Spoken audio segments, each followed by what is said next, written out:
Going to see what one of about 57 or so things that would get me backhanded immediately by my dad when I was a kid. Right here. Leave it alone.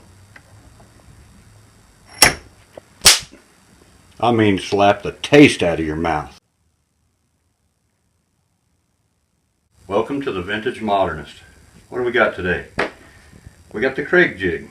In 1986, a guy named Craig Sommersfeld, maybe Sommersfeld, I'm not sure, but anyway, he was a machinist by trade and a tool maker, and he was putting new cabinets in his kitchen, and he did not want to drill a bunch of holes in the face frames. So he built a tool that would fasten the face frame and he wouldn't have to putty holes.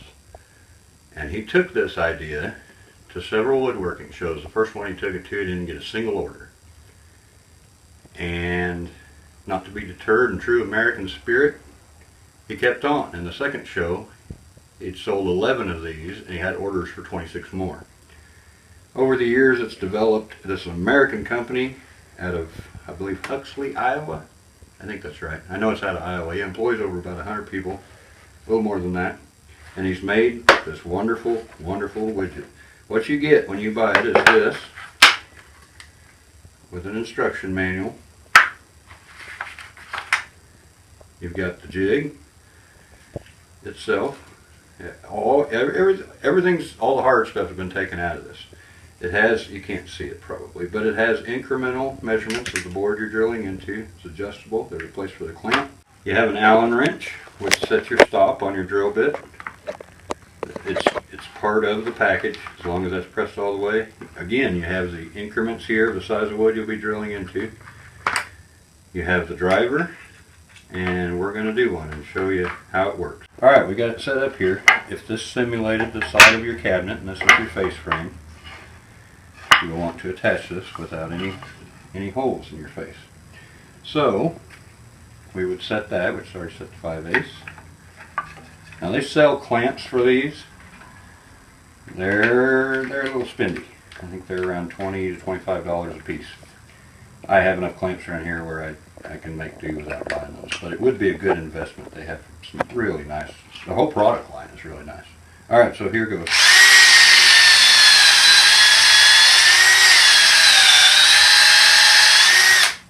This drill bit, when you first get this thing, is razor sharp. I mean razor sharp. I have used this thing so much that mine is pretty well dull now. I'm actually getting tear out on my drilled holes. But you would line it up just so. These are something, you do get about 10 of these, 10 per size when you buy it new. They don't go very far, so you have to buy these separately. They figured out all the angle. They have these nice little stops on the end of the screw, so when you hit that, that's it, you're done. And we take our driver,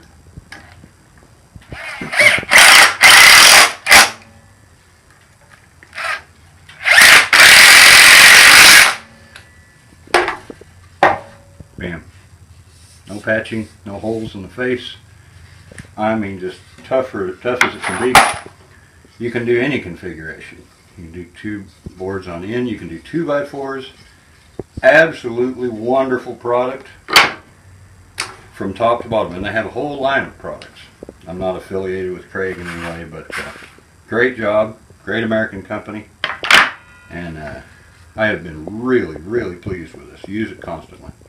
And that's the KREIG jig. Now, entertainment time and vintage. I don't know how old this is. It's got to be at least 100 years, but back in the old days they didn't have refrigerators, so in the winter time, the coldest had to be super cold, had to be super windy. And they made their own refrigerator with this bad boy. It's an ice saw. And they would go on the coldest day and break a hole in the ice, measure it, let's say it was whatever, 15 inches thick. They would cut 15-inch wide sections and then cut them 15 inches long and break them, pull them out with ice tongs, load them on a sled. It had to be windy, it had to be so cold cold as possible, because you didn't want these things melting and freezing to each other and you have a big frozen glob on your sled when you got back to the ice house. So super cold, cold enough to where when you pulled the cube of ice out of the water, instantly frozen. Obviously more popular up north.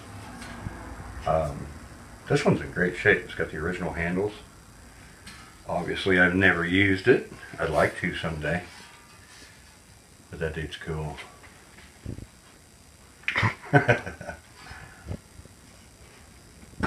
And then you would take those back to your ice house. Usually this was a kid's job. The men might unload it and then they'd go back for more ice and the kids got stuck.